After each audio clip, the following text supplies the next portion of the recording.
Welcome to Fellowship Safaris, conversations about people of color and their journeys to subspecialist training in their countries of origin and around the world.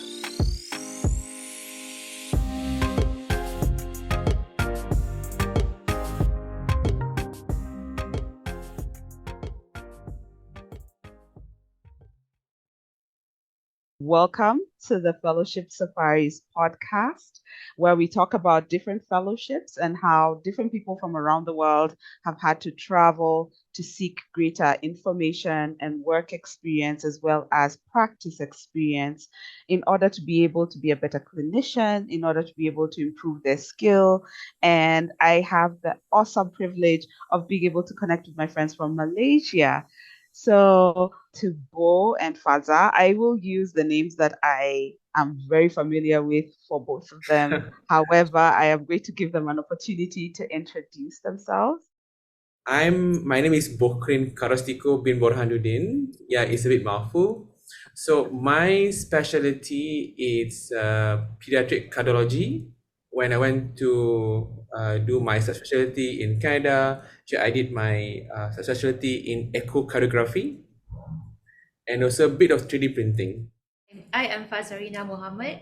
I am an anatomic pathologist, and I did my fellowship in cardiovascular pathology. My subspecialty includes cardiovascular pathology.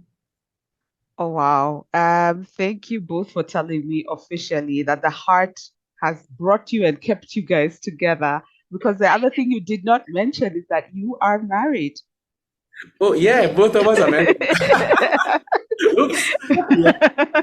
How long have you been married for? Now it's going to be 14 years. Yeah. Oh my gosh. And in your 14 years, is this the first time you're students together? Yes. Well, in terms of when we did our undergrad, we are 1 year apart and we don't even know each other, of course. But yeah, actually, when we're doing our masters, we were in the same university, but we just 1 year. I'm a bit more senior because in terms of years. But so basically, this is our second time doing studying together. Yeah. And so when you guys were applying for fellowship, did you do that at the same time? Okay, that's a good question. You start off with me. Yeah. I apply first because it's part of my training. I need to have experience outside. So yeah, I mean I applied the position exactly about nearly 2 years before we start, and it was so unlucky. It was during COVID, so it makes everything even slower. But it's not that bad. Everything was quite smooth sailing for Faza. Maybe you should tell them. Yeah, you'd gotten training already as a cardiologist in Malaysia. Yes, exactly. And so is it a requirement of your practice to be able to get some extra training? Not to say Malaysia is part of training, but it's just for my center because my center is the sole training center in Malaysia to be qualified as a consultant. You need to be trained outside in their more specific subspecialty. You are like, for me, I'm interested in imaging, so that's why I did echo to do my subspecialty so that I can train other people. So it's different. In terms of imaging, Malaysia has got a lot of training centers as it is. Do they have specialized training centers for imaging, or is that something that you and colleagues have had to go outside and then bring the experience back to the country? We do have training center for imaging, but it's not as detailed, I guess, as the one that I get outside. Because in Malaysia, we don't have that many pediatric cardiologists to begin with. When I was working outside in Canada, I mean, I only cater to those doing echocardiography, transesophageal echo, only those imaging. Compared to where I'm working now, I have to cover ICU, I have to cover the operating theater, I have to be involved in the electrophysiology and the other stuff. So it's a bit different. I will shift to Faza. in terms of applying for your fellowship? Is that something that came off just individually, or was it something that, as Bo was applying, you also saw was a good time for you to be able to apply for a fellowship? When he selected Canada as his place for fellowship, then I applied at the same place as he did, just because it's a good opportunity for me as well. It so happened that when Bo got his offer and then he started to apply for his work permit, and suddenly my supervisor contacted me personally by email and asking me if I'm still interested in pursuing the fellowship, and I said yes. So I applied for the work permit at the same time as Bo did as well. Oh, that's so great that it was so, what's the word for it? Serendipitous. So how did it feel for you as a couple and as parents to both be accepting of this fellowship, which means moving from the home and country that you're very familiar with? What was that feeling? What was going through your minds? Maybe I let Faza answer first. Initially, it's more towards conveying the information to my employer, because actually I've been working for an anatomic pathologist for 6 years at that time. So I have to submit my leave and apply for funding, and then at the same time I have to think of our daughter as well, where she's going to school. How do I apply for a study permit for her? Does she need a study permit?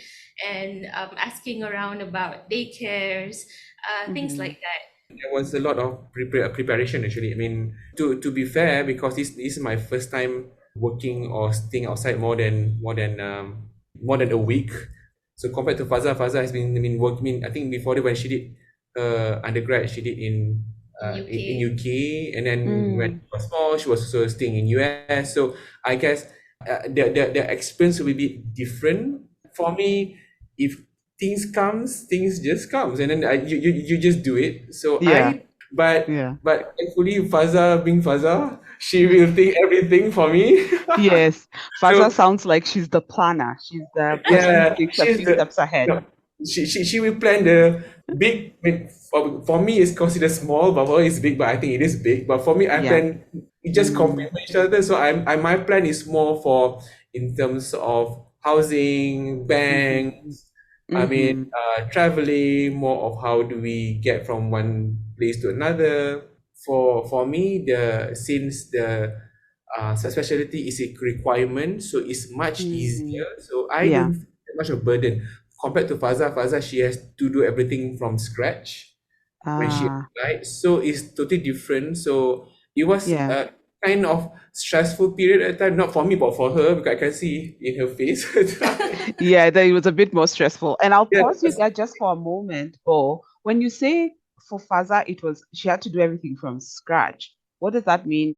Because for me, in terms of application for funding is much easier. I have some initial setbacks in getting funding, because it was COVID time, so people didn't think that someone will actually go overseas to do a fellowship at that time when everybody is under quarantine. But thankfully we got that through. I was reminded because both Bo and I was applying fellowships, but we're going to different hospitals. So but we're still applying for work permits, the same work permits, the same immigration things. So we tend to check and balance. Sometimes Bo will have to submit something and I didn't. So I will ask my fellowship coordinator, am I supposed to send this? And say, oh yes, you do. We forgot to tell you. What was most helpful in terms of keeping track with all these multiple applications and multiple communications? First and foremost, I mean, I would like to thank one of my colleagues at the time. She was in Edmonton. So she's like a mother at the time, because she kept on checking on me. She kept, oh boy, have you done this? Have you done this? Have you done that? So she keep on tracking everything, making sure that I've done everything. And second thing is that I have to use Physician Apply. And Physician, even though as difficult as it is to get everything verified in Physician Apply, I'm so sorry, I need to stress on this. Yes. they are quite persistent in terms that, I mean, if you haven't sent anything, they keep on sending emails, or you haven't sent this, you haven't sent this. So it's quite annoying, but it's helpful. Yeah. And second would be the IRCC immigration webpage. Even though it's quite complex, I would say, Mm, but mm, it's quite clear what the thing that we should be sending. Yeah, the mhm. other thing is that when I got my package from the university that I went to the hospital that I'm supposed to do I did my subspecialty. They sent a whole nice package, Mhm. checklist or what should I be doing. So that kind of helps. So I guess it depends. Maybe I'm just lucky. So what Yeah, was yours, Faza? because Bo got his offer earlier than I did. Being the planner that I am, when he got his package, he sent the package to me so that I can summarize everything in a list in a chronological order so that Yes. we won't be confused. Yeah, Yeah. actually, once I got it, I let Fazar read everything. So she went through the package step by step. And then just for people who've not had the opportunity to have training in some of the institutions in Canada, once you're accepted into a program, they send you this package and they give you a timeline. They draw this Gantt chart where they give you the timeline, like this is the acceptance stage where you give us a response, and once you get the response, this is the next thing you're supposed to be doing, and this. So if you actually follow those steps one at a time, you actually find that the timeline falls in place with what they shared. Apart from our experience, the three of us, because we came in during COVID, where some of that timeline was a bit skewed because of COVID affecting Yes, yes. immigration or affecting some of the things with our licenses, right? Yeah. So Faza, it sounds like for Faza and Bo, what a big strength of yours was having each other to Yeah. be able to sort of like support each other as well as, stay on track with the checklist.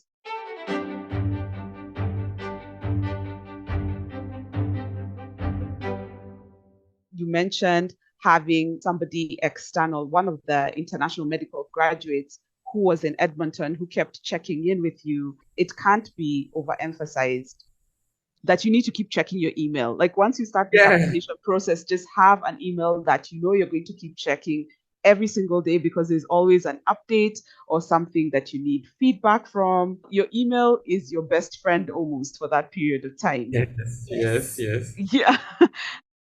Did you have point people or a point person in your division or in your department that was helping you with this whole process?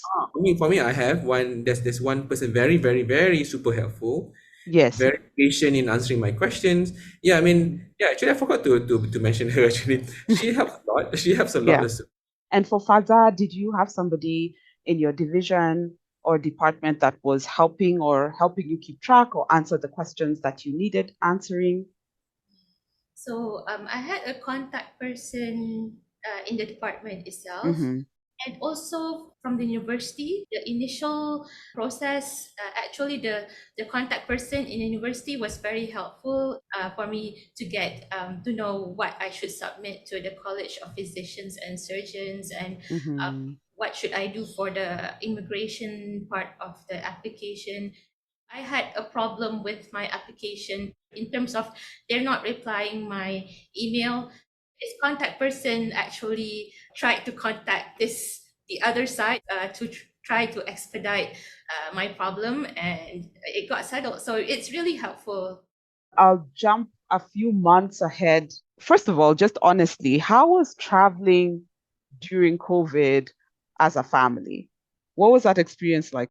I think when we just a few weeks before we settled in Canada, it was 6 months or 7 months down the line, Mm-hmm. and there was a lot of restriction. There was a lot of factor that make us a bit it become a bit difficult for us to accommodate everything. And Mm-hmm. then at time, even for us just to go to the airport, we have to request what do you call that?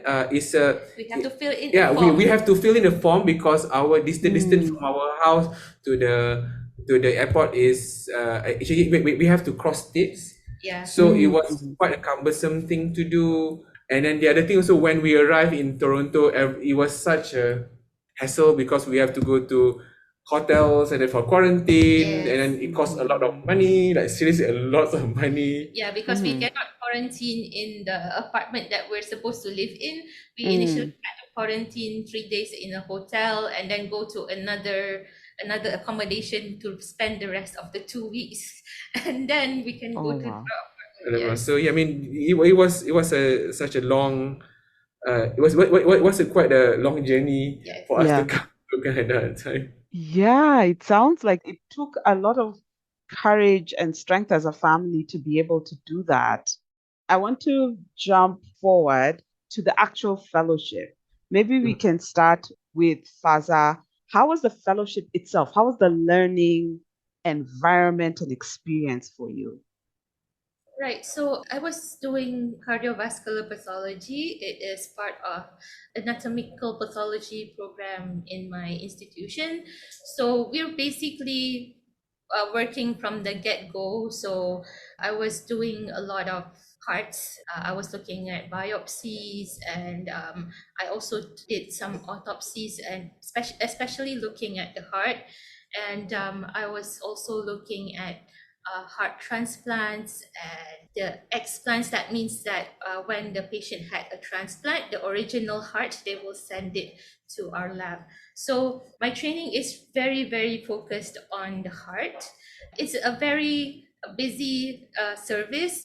Cardiovascular pathology is not something that every institution has. It is usually university based and specific to an institution. There's a lot of workload, so it's a good thing to be trained there and to see a lot of cases and very difficult cases as well.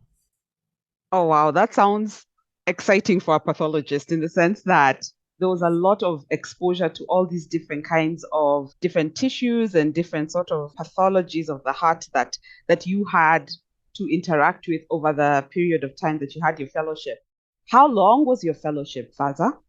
It is 1 year, so I took 10 months in one institution, and I had electives as well.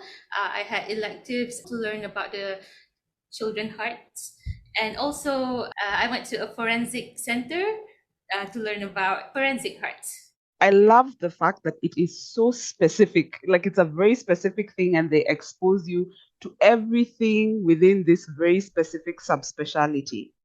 How was the experience with your colleagues in your division?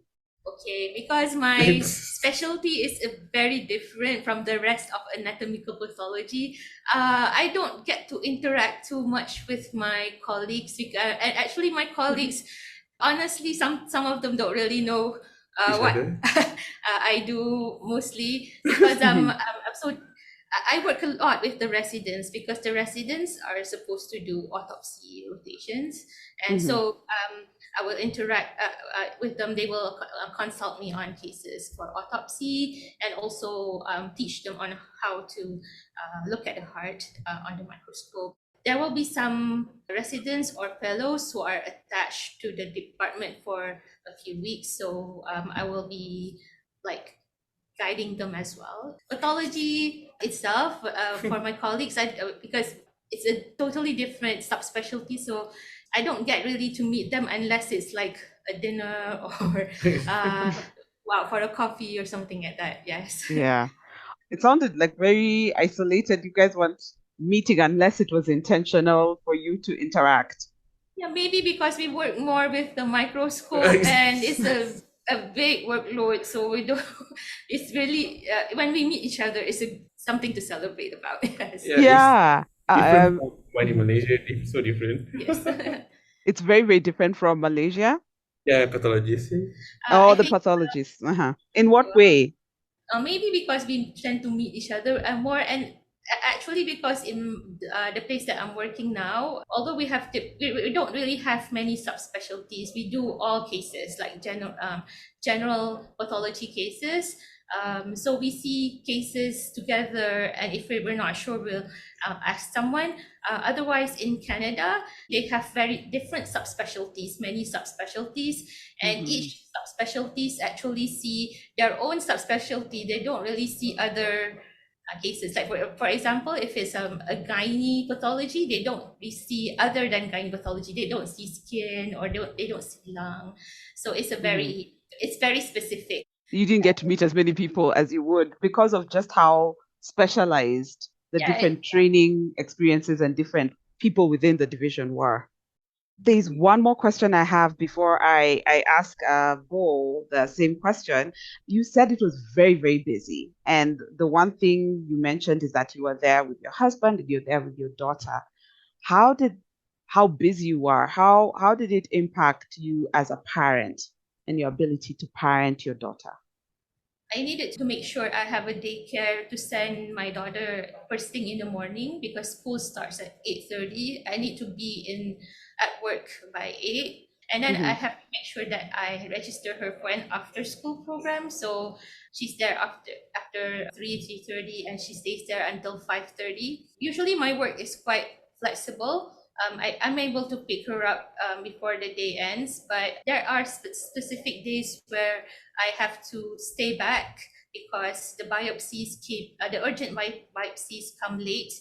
So in that case, I have to negotiate with Bo. So Bo will pick our daughter up from school from the after school program. So yeah, we have to be a bit flexible on that side. So and I have to inform my supervisor as well about this because I tell him directly on the first day I have a daughter and I will have to send her to school and pick her up. So sometimes I will have to leave a bit earlier, but I'll come back and he's okay with that.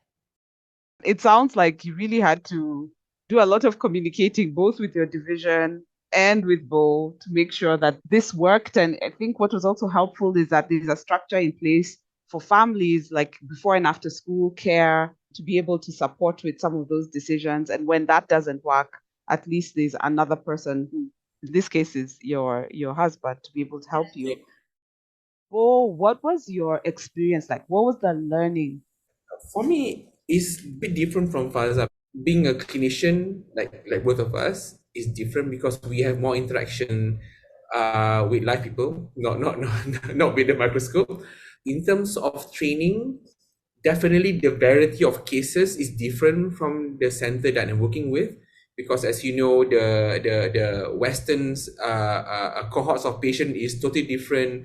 We have a different cohorts of patients in terms of disease because like for example in Malaysia we have more right-sided lesion, the North American have more of left-sided lesion, so it's a totally different thing. So I learned a lot in that sense.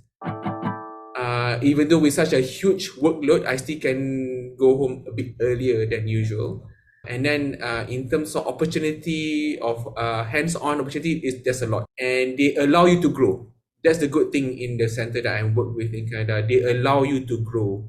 I think that's the most important part. And the other thing is that they allow you to discuss, to give ideas compared to Asia because it's different, different culture. The other thing, which is the non-academic thing, is that I work with, they have a such wonderful, friendly environment, like really, really a friendly environment. I feel as if it was such a big family. Everyone help each other, not just the doctors, even the sonographer. In Asia, we look at status. Even if you are a doctor, you should be called doctor. If you are a nurse, you should be called nurse. And then a nurse shouldn't give that much of opinion to the doctors, and then they should be listening to doctors. But in the place that I work in Canada, it's totally different. Everyone is the same level. They can express their views, even though they're not doctors, which I don't mind. Example, if they were to call me, even those who are the nurses or even the assistant, they call me by name. By not using that specific title, it reduced the gap between us. So by doing that, most of us, we feel at home, we feel we are being accepted, and then we are not being excluded. So I think that's the best part when I work in the hospital I work with, because I feel so comfortable. Yeah, and then we always go outside for activities, for hiking. As you know, in Canada, there's a lot of hiking place. And then We do a lot of music. We go to other places' house for dinner or lunch. So yeah, it's different from Faza. It's helpful to hear that. And I'm so glad you've mentioned music. You traveled with your violin. How Oh, important was it to have music as part of your life during fellowship?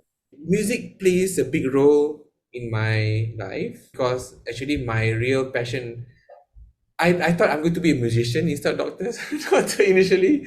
So it was my second job. To be honest, I was even in Malaysia, music is my second job. I play in a wedding, I play in a party or something. I get paid, yeah. But the problem now is that when I went to Canada, I was hoping that, oh, I would have a better music scene. But unfortunately, because it was during COVID, everything is shut down. So yeah, I mean, for the first 9 months when I was in Canada, there's not much of music scene that runs that revolves around me. Usually, I just play at home in the toilet most of the time because I don't want it to be so. Music give me a lot of pleasure. It calms me down. When the COVID restrictions start to loosen up a bit, I start to do a bit of busking in one of the parks, and then I start to meet up people, and then I start to involve in jazz, in classical music. Most of the musicians, they are comes from all sorts of background. They can be lawyers, they can be a cleaner, they can be a chef or cook, they can be a waiter. So what happened is that most of my music jazz group, they are non-medical, so we are able to be involved in not just medical stuff. I can discuss about other things, looking at their perspective, the non-medical perspective. So it gives me a lot of it opened my eyes a lot. The music really Mhm. opens my eyes a lot. Yeah. Yeah, Even and just to clarify, when you said play mainly in the toilet, it's because of the setting of your apartment and to stress bust, right? Based on conversations we had. the reason why I play in the toilet, because first of all is that the echo sounds better, and second is that I don't want to disturb the neighbors. To be honest, I got this impression that the North American, they are very particular about no noise. We shouldn't disturb our neighbors. But to my surprise, one of the guard, he always looking forward when I play my violin. The setting that we live is such that because we are facing the terrace, so Mhm. sometimes he would come to try to listen to the violin that I played sometimes.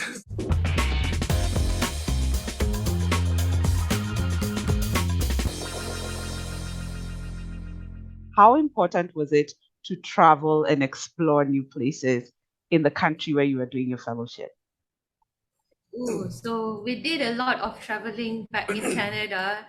Before COVID hit, we used to travel a lot too, so it was sort of ingrained in us. So although I'm sort of half self-funded and half funded by my employer, and Bo has a scholarship, so we try to make an effort to put aside some expenses to go travel. We traveled a lot in the place that we're located in, but like every weekend, we will try to explore a new place in our town and explore the different types of food. Sometimes we go to a different type of market or farmers market. We actually went to see the aurora borealis, and we succeeded on our third day. I think we saw the aurora. And how were you able to manage finances? What was the most helpful tip to help you guys manage your cost? First of all, Faza is the one who like really do the budgeting to be more frugal compared to me. But there are a lot of YouTube's channel and online on how to save in terms of making sure we make the best. I mean the best of the food that we have. We the other things are the apps that we use, right? Apps. Yeah, we used Flip app. Flip app, so we can compare. We use coupons. Coupons really help. I need to say this because we are Muslims, so we in terms of we have to find halal food. So the meat can be a bit more tiny bit expensive, but just by a tiny bit. So we have to go a bit far from where we stay, and then we have to buy in bulk. So by buying this in bulk, it saves a lot.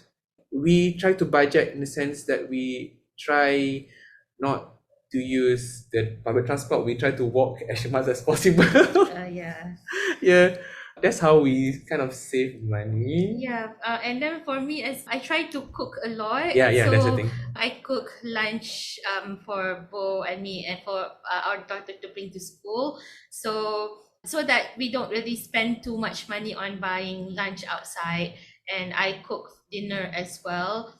Of course, as an Asian, we have to have a A rice rice cooker, cooker. and we also had a slow cooker so that I can cook something at home in the morning and come back and there's dinner already in the evening. So Yeah, that's helpful but I as well. think the budget that really helps us a lot actually is because you have to look at in terms of not just the food, the utilities, the internet, the electricity. So in terms of electricity, we are more frugal.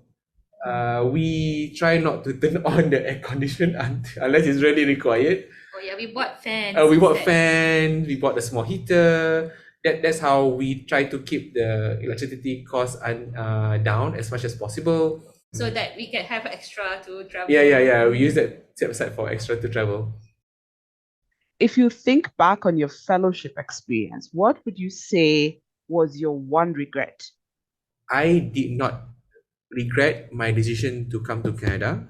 That's the first thing. But the thing that I regret is that, I think I should continue doing that because I already got another opportunity to further my study there, but I didn't grab that opportunity. That was one of my biggest regret.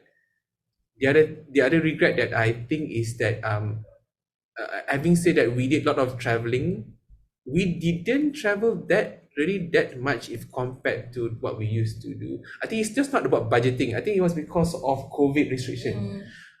I don't really have any regrets because my fellowship is a rare type of fellowship for pathology, and I did something that is not many people want to do or able to do. So I'm lucky to have done this fellowship there. What is your one parting shot? I'm just giving a background of my situation. When I applied to do cardiovascular pathology, I don't have any experience at all. I never had any cases, and I went there with a zero knowledge. I tried to read a lot of textbooks to make up for my lack of knowledge, but still, it was a steep learning curve for me. But I made it. So I think my advice for those who are not sure of what they're going to do, or if they were thinking, am I able to do this? So I think you just do it. Being able to do fellowship in Canada really changed me, not as a doctor, but also as a person. I think the version of me before I went to Canada is different from the current version of me. What's the one quality that makes you say that you're a different person now? I think I'm less afraid to take any chances of doing something that I'm not sure of. My takeaway is that you don't try not to think too much. You have to have objectives, and then you try to attain whatever objective you can once you are everywhere where you went, and then not to think much of the consequence. That's my take. Because if you think too much, nothing will happen. When you start doing it, automatically you will start rearrange and accommodate whatever lack that you have. So the thing that I learned the most part is actually I learned the part when I'm lacking the most, not just academically, but in terms of personality. As what Fazal said, I changed a lot. Yeah, Fazal also said that I changed a lot. Even my work colleague here said that I changed a lot. I guess it's because of the experience, and the experience give me a lot of confidence in Canada because it's a totally different culture for us. It just make me a better, not to say wiser, I hope it's wiser, but better judge. I first want to thank you both for giving your experience, and hopefully it will help somebody who's thinking through their steps with cardiology and or pathology about the possibilities that there are out there. And I wish you both the very, very best. So thank you both so much. Thank you, Njeri. Thank you, Thank you, Njeri, for having us. I'm so glad you stayed tuned. Please get the word out and share it with at least 3 people. Make this episode like a chain letter. Share it, share it, share it. Come back for the next leg of our safari where we'll be talking about... I think it was a great experience. I learned so much from being able to take that leadership role. I am very, very grateful for that. But I would want to disclose that I wouldn't have taken that role if I wasn't doing that role with a friend. I did that with one of my friends from fellowship. We were co-leaders in this role. And then when my friend finished her rotation, like her fellowship, and I was supposed to step in, then another friend filled in her position. So I always had my backup, and I always had a good backup. I think that was key for me, and that is one of the greatest things of fellowship. You are able to make friendship with people that have similar interests. It takes a village to make this podcast. Strategic and creative direction was done by Boekhren Karyostyko and Melissa Mbogwa. The producer of the show is Melissa Mbogwa. Tevin Sudi is the sound engineer, with thanks to AQ Studios. The graphic design was done by Benjamin Boyer, and the original music was done by husband extraordinaire Mwakavi Maweu. This is an Africa Podfest production.